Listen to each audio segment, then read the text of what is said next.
कैसे हैं आप लोग? उम्मीद करते हैं सब अच्छे होंगे। सो हम अपने YouTube चैनल के माध्यम से आपको 12th क्लास की वीडियो प्रोवाइड करने जा रहे हैं। तो पहला 12th क्लास का जो वीडियो है वो सोल्यूशन चैप्टर से स्टार्ट है। आज हम लोग कंसंट्रेशन को रिप्रेजेंट करने का तरीका सीखेंगे, यानी कि methods of expression concentration of the solution. Okay, so now let's discuss methods of expressing the concentration of the solution. As you know, there are various methods to represent the concentration of the solution. First of all, we will discuss what is the concentration. What is the concentration? All of you know about the concentration. So concentration is the amount of the solute which present in the solution. Okay, what is the concentration? Amount of solute present in the solution, that is known as the concentrations. Now let's discuss about the expressing the concentration. That means the units which are denoted, which are represent the concentration of the solution. So first unit is mass percentage. Mass percentage. What is the mass percentage unit? That means the number of mass of solute present in 100 gram of solvent, that is known as the mass percentage. Mass percentage means the mass of solute present in 100 gram of mass of solvent, that is known as the concentration mass in mass percentage. So mass percentage equal to mass of solute upon mass of total solution, mass of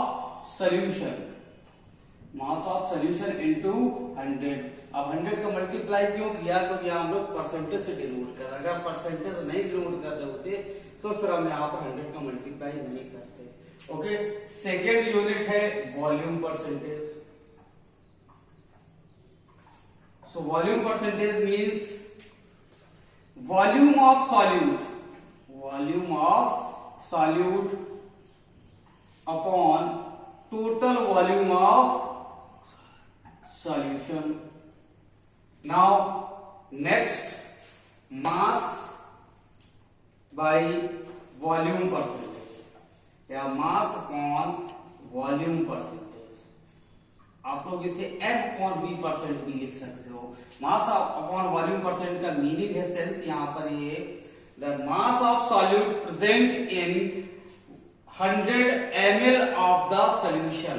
mass of solute present in 100 ml of solution या volume of the solution. Suppose mass, formula क्या generate होगा यहां से? Mass of solute upon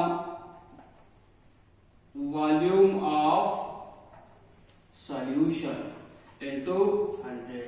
so there are 3 units representing by the mass percentage, volume percentage, mass by volume percentage. Next one हम जो discuss करने जा रहे हैं, ये चीजें तो आप 10th क्लास में डिस्कस करके आए होंगे, लेकिन हमने फिर से आपको रिकॉल किया. लेकिन अब जो पढ़ने जा रहे हैं वो आपके जो है एग्जाम में भी आ सकता है और इम्पोर्टेंट भी है. सो फर्स्ट है, इसमें एक यूनिट और है जो कि आपको 10th क्लास या 11th क्लास में बताई गई होगी. नहीं बताई गई है तो हम आपको बता दे रहे हैं क्या होता है. फर्स्ट है पीपीएम. आप लोग अच्छे से सुने होंगे पीपीएम. पीपीएम मीन्स पार्ट्स पर मिलियन.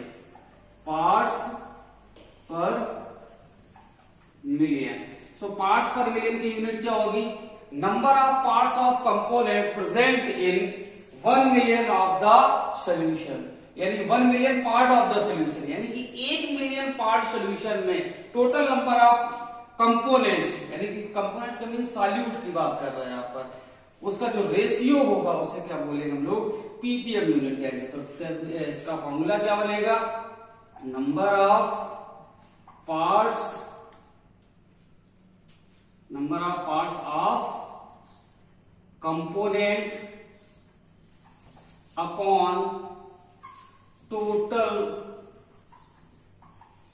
parts of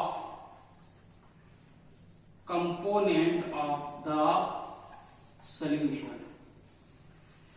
अब देखो यहां पर total parts of the components of the solution का सेंस यहां पर ये है। अब सॉल्यूशन में दो कंपोनेंट्स होते हैं, सॉल्यूट भी और सॉल्वेंट भी। यहां पर हम सॉल्यूट का कंपोनेंट लिखेंगे, यहाँ total means total addition of component of solute and solvent into 10 to power 6 into 10 to power 6। 10 to power 6 means 1 million, 1 million represent होना चाहिए। सो ये 4 यूनिट्स हैं कंसंट्रेशन को रिप्रेजेंट करने के। अब जो अदर यूनिट्स हैं उसके बारे में डिस्कस करने जा रहे हैं। सो फर्स्ट है मोल फ्रैक्शन। मोल फ्रैक्शन, सो मोल फ्रैक्शन क्या होता है? It is the ratio of moles of solute and total moles of the component present in the solution. इसका डेफिनेशन क्या बनेगा? It is the ratio. Ratio किसका है? Ratio of component, ratio of component of and total component of solution। Ratio of component, यहां पर components का sense यहां पर हम यहां पर इसके मोल्स लेंगे। क्या लेंगे? मोल्स लेंगे। क्या लेंगे? दोनों के कंपोनेंट का क्या लेंगे? मोल। सपोज हम एक एग्जांपल लेके आपको बता रहे हैं। For example if B is solute, if B is solute and A is solvent। Okay, B is solute and A is solvent, यानी कि B dissolve in A, B को A में डिसॉल्व किया गया। उस केस में इस पर total number of moles solute के कितने? NB, और टोटल मोल्स ऑफ सॉल्यूट यहां क्या होगा? NA। क्या लिखेंगे? Mole of solvent and NB क्या है? Mole of solute, mole of solutes. So according to the mole fraction, mole fraction को रिप्रेजेंट जो करते हैं हम लोग x, अब देखिए x से रिप्रेजेंट करते हैं, लेकिन जिस कंपोनेंट के थ्रू रिप्रेजेंट कर रहे हैं वो यहां पर सफिक्स में लिखेंगे। सपोज हमें निकालना है कंपोनेंट सॉल्वेंट के, सो यहां लिखेंगे mole fraction of solvent, mole fraction of solvent X A, क्योंकि सॉल्वेंट ए कंपोनेंट है, एक्स ए। अब ये रेशियो है किसका? कंपोनेंट का। कंपोनेंट का मोल क्या है? Na upon total component. Total कितने होंगे? Na प्लस Nb, यानी कि Na plus Nb। Okay, now next mole fraction of solute. Okay, XB equal to NB upon Na plus NB। अब NB यहां ऊपर क्यों लिखा? क्योंकि NB सॉल्यूट का कंपोनेंट का मोल है। So mole of solute upon total mole, mole of solute upon total mole. तो ये हो गया मोल फ्रैक्शन। अच्छा, किसी भी सॉल्यूशन का टोटल ओवरऑल मोल फ्रैक्शन 1 होता है। सपोज हमने मान लिया XA और XB कंसीडर किया mole fraction, so XA plus XB equal to 1। This is the relation between the mole fraction of components. किसी भी कंपोनेंट का जो मोल फ्रैक्शन है टोटल दोनों कंपोनेंट्स के मोल फ्रैक्शन का जो एडिशन होगा वो 1 के इक्वल होगा। ओके, नाउ नेक्स्ट जो अगली कंसंट्रेशन यूनिट है वो है molarity. Okay, now next molarity. Molarity को अपन कैपिटल एम से रिप्रेजेंट करेंगे। किससे रिप्रेजेंट करेंगे? कैपिटल एम से। सो मोलैरिटी क्या होती है? What is the definition of molarity? Number of moles present in 1 litre of the solution, 1 liter of the solution is called its molarity. That means 1 molarity means moles of solute present in 1 liter of solution. So 1 liter means volume को show कर रहा है. So volume of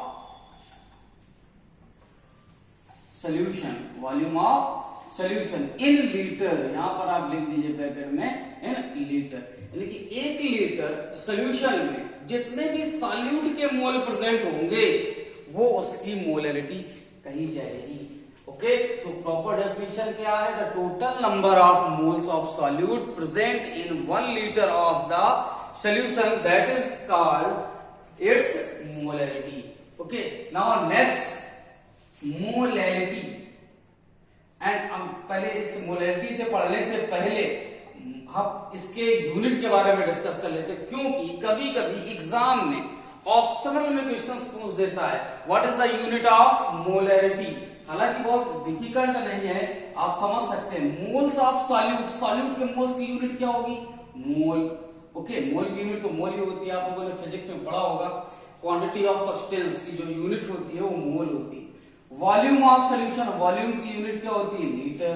so overall इसकी unit क्या आएगी? मोल पर litre, या फिर हम लिख सकते हैं मोल लीटर इनवर्स.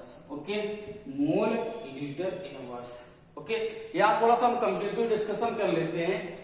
इतना तो 12th के लिए है, लेकिन कभी कभी यहाँ पर एक क्वेश्चन जनरेट हो जाता है जो अक्सर बुक्स में नहीं होता है. टेम्परेचर का क्या रिलेशन होता है मोलैरिटी से? मोलैरिटी का टेम्परेचर से क्या रिलेशन है?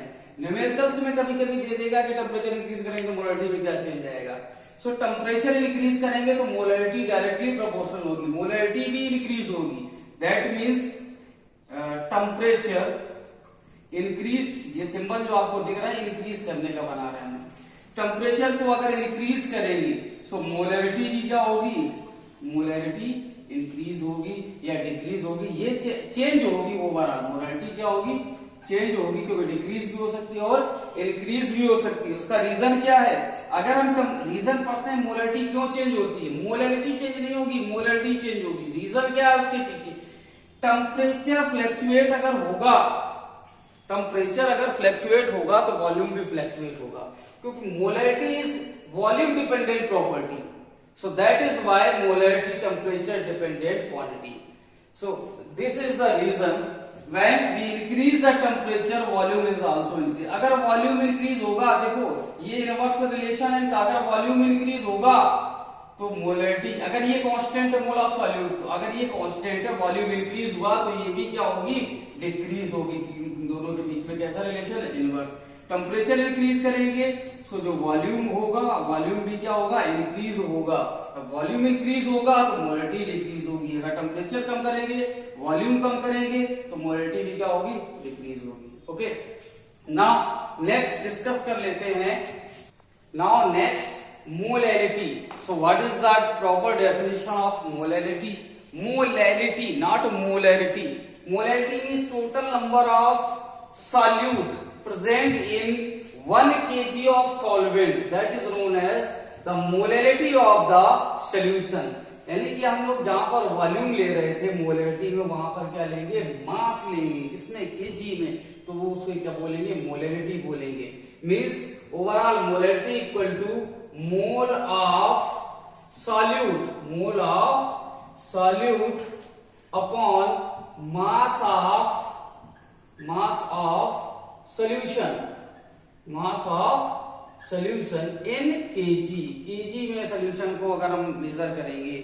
ओके, नाउ नेक्स्ट मोलैरिटी हो गया, मोल फ्रैक्शन हो गया, मास बाय मास परसेंटेज हो गया, मास बाय वॉल्यूम परसेंटेज हो गया, वॉल्यूम बाय वॉल्यूम परसेंटेज हो गया, पीपीएम होगा. इतनी सारी यूनिट्स हैं मोलैरिटी और इसको रिप्रेजेंट करने की. एक और है जो कि आपके 12th में नहीं लेकिन 11th क्लास में पढ़ाई गई होगी, normality.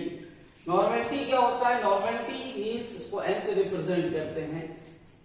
Number of gram equivalent present in 1 litre of the solution is known as its normality. Number of gram equivalents, यहाँ पर अपन मोल ले रहे थे, वहां पर क्या लेंगे, gram equivalent. Number of gram of solute present in 1 litre of the solution, that is known as the normality of the solution. Okay students, in next video we cover the all numericals related to the concentration. Okay.